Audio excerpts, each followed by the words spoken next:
While you would think that Pokemon Legends ZA and Pokemon Legends Arceus have nothing to do with each other outside of having similar names, Pokemon Legends ZA actually has a whole area dedicated to the Legends Arceus Easter eggs, information, and lore. On the surface, it may not seem too rich, but we're actually able to get some information on HIsui Pokemon and characters through here, as well as things such as the current whereabouts of Volo and what ended up happening to Ingo. Did he end up getting stuck in the past? Did he end up finding his brother? Did he even try to go to the present? What happened? Well, the game actually tells us all of this and more. In Lumiose City, we have the ability to visit the Lumiose Museum, a museum that was also available for us to visit in X and Y. However, obviously with ZA, we can see the museum in much larger detail. Many of the older portraits and exhibits from X and Y are present here, but there's one exhibit that comes fresh for this game, the HIsui exhibition. The HIsui exhibit is everything you expect, showing off many of the different items and people important to the region's history. And by that, I mean it's everyone we met and everything we used when we played Legends Arceus. Take for example the piece on the Galaxy Expedition's training grounds. While you would think that this would be dedicated to a character like Zizu, she isn't mentioned here because Game Freak uses this opportunity to actually expand Ingo's story and lore. It's told that Pokemon were still referred to as terrifying creatures at that time, but Ingo was there to teach the people of HIsui the ways of Pokemon battling, which we know he did, but at the end of the Daybreak DLC or update in PLA, Ingo is still just chilling in HIsui. This left fans to speculate whether or not he ever returns back home, because although people love Ingo and Legends Arceus, ultimately most of them felt bad for both him and his brother Emmett, and just wanted to see the two get reunited. And ladies and gentlemen, you won't believe it, because I can confirm that Ingo did indeed make it back home. Because as we continue reading about the training grounds, the text from the museum states that one day he simply vanished after saying that it's time for me to return. Now, at first glance, him simply vanishing might sound and read like it's the way how he entered HIsui. But you gotta remember that this is coming from the perspective of the people of HIsui, meaning that this is how he returned home. How he knew that it was time for him to go home, or how he even managed to do that, is something we don't know. But we can only assume that Arceus decided it was time for him to leave and head back home and summoned a space-time distortion or rift to enter. It seems like Ingo's place in the world was just to teach and pioneer Pokemon training and battles for the rest of the world, which is one crazy thing to impart for future generations and technically even himself. Now, I actually think there's a solid chance that both Ingo and Volo make it and appear in the Mega Dimension DLC, but that's something we can go over after speaking about Volo near the end of the video. But for now, I want to talk about the player character, Rei and Akari, or Dawn and Lucas if you play as them, because HIsui's player character is an aged up Sinnoh protagonist. When we go to display with their clothes and all, it's actually quite funny because the game tries to give you an explanation as to how the HIsui uniform was always so neat and tidy and in place despite the amount of adventures and struggles that the main protagonists have to go through in these games. And the reason as to why is simple. It's just because these clothes were just built different. So it's a good kick at Game Freak just having some fun with the obvious plot holes there, which I appreciate. But one thing that I'm surprised we didn't hear about is the story of the protagonists and how they quelled the creation trio. Now, they may have done this because technically you don't know which of the protagonists here saved the day, but I think they could have done something at least. More surprisingly though is that there's no mention of Dawn or Lucas returning back to the time, similar to the way Ingo did. Remember, our protagonists also lost all memories of their time in Sinnoh, so if they just forgot and stayed back, it could make that popular theory of Rei and Akari being their own ancestors true. And to be honest, that's probably what happened, because by the looks of things, if they didn't stay back, they lost 50% of the bloodline, which, man, modern day Sinnoh must be really sad for both the protagonist's mother and Barry. Early on in the exhibit, we also see the HIsui map, the exact map that we have previously seen.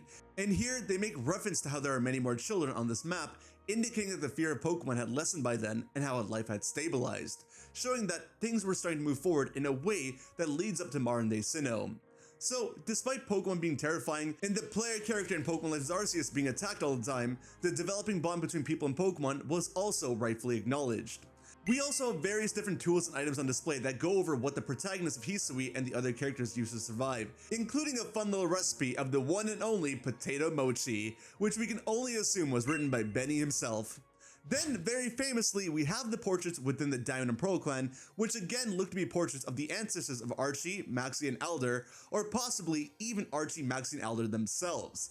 It looked as if Maxie or Maxie's ancestor was the founder of the Diamond Clan, and that Archie or Archie's ancestor was the founder of the Pearl Clan. And while that is neither confirmed or denied in the text in the museum does tell us that the individuals in these three portraits are meant to represent the sea, land, and sun. Meaning that yes, if there's any doubt, this is likely Alder and his Volcarona. But it's cool to even know that Archie and Maxie here are still associated to the sea and the land somehow, because we didn't really think that would be the case. This could be the seeds that lead to some kind of Legends Hoenn game in the future. And if you want to get some more cool Legends ZA videos in the future like this one, then be sure to subscribe and hit the little bell icon, because I'm trying to get to 200k before the end of the year, and I would love for you to be a part of the ride. Arezu isn't mentioned directly, but she's just mentioned as the hairdresser in HIsui, and there's even a display of the various different haircuts that one could get in HIsui, but interestingly enough, there seems to be a Pokemon Go reference with her. I mean, like, what else in Pokemon is referred to as Go? But the thing is, the O in Go here is not capitalized, so I actually don't think it's a Pokemon Go reference at all. It's most likely just a reference to the strategy tabletop game Go. I think it's Chinese in origin, but it makes sense for them to be played here too. So yeah, I doubt it's actually Pokemon Go, but they did have me for the second there, not gonna lie. Kamado's kimono and armor are both on full display here, and if you remember in PLA, it was heavily implied that Kamado was from Galar, or that at the very least that his armor was from Galar, and that the museum also recognizes how similar the armor is to Wikstrom's armor. And so, they actually inquired Wikstrom about this, to which he said that it's possible that this is one of the pieces that his ancestors in Kalos donated to the Galarians. But it's not concrete, since the relationship with the two regions wasn't well documented back then. Either way, it's pretty cool of them to acknowledge this. I don't know about you guys, but I actually could not see or read the HIsui hieroglyphics before in Legends Arceus, but we have a clear image of all 23 of them right here. It's basically all the Sinnoh mythicals and legendaries alongside the Pokemon that were worshipped as statues in Spirit Pillar. Speaking of statues, we have what I would assume to be replicas of the Dialga and Palkia statues here. And I say replicas because I highly doubt that the museum just picked it up from Eterna City. Or maybe colonization was a thing, I don't know, but I hope not. While both of these statues go into detail about Dialga and Palkia respectively, they're also both labeled as Almighty Sinnoh, which is of course how they were known to the people of HIsui for the longest time. We also see various images of the portraits of different areas in HIsui, such as Spirit Pillar before it was destroyed. And there's this interesting character in all these portraits. I don't know if this is meant to be the player character or not, but if you have any ideas, you're gonna have to let me know in the comments down below. And while there are many other smaller details, such as the game gassing up that scammer begging for scamming us of all our money, let's cover the elephant in the room, Volo. And hold on to your seats, everyone, because I actually think that the dialogue that's presented here, along with certain files within ZA's code, actually alludes to Volo here being the super boss of Legends ZA in the Mega Dimension DLC. Let's take it step by step. Here's what we know for sure. When interacting with Volo's outfit that's on display, you learn that the Celestica people actually dressed up and shaped their hair this way to show respect for Arceus and respected Arceus as an almighty deity. Cool. But something even cooler is that you can actually talk to this NPC beside the outfit, and this guy somehow nonchalantly says that the person who donated this outfit came and donated to the museum personally. Brother, how does that not set off any alarm bells for you? That means that this guy is like 150 years old. Maybe AZ's existence has them desensitized to these things, who knows, but anyways. Through that, it's very clear that Volo himself is alive and came and donated the outfit to the museum, which means that this has happened recently. How recent? We don't know, but we can say within the past 5 years, as this exhibit wasn't there in X and Y, and ZA takes place 5 years after X and Y. So somewhere along that time frame, but considering that the HIsui exhibition looks to be a limited time run, I would assume that this outfit was donated much sooner to the events of ZA. Possibly even just a couple of months off from the beginning of the game. At the end of Legends Arceus, we know that upon Volo's defeat, he states that he will be the one to conquer Arceus no matter how many years, decades, or centuries it takes him, and he wanders off, foreshadowing his potential return to the series at any point in time. Along with this, we know that between everyone in HIsui, at least him and Kagita, who were the most familiar with the space-time distortions or even other dimensions. And so, why wouldn't we eliminate the possibility of him returning to Legends ZA in the Mega Dimension DLC? This isn't just because he was present in Lumiose City recently, his knowledge of wormholes, or even his obvious foreshadowing. It's also because, well, Through the game's code, we know of all the Mega Pokemon coming to the DLC, and while I won't spoil them here, I will say that 2 of these Pokemon getting Megas is really surprising.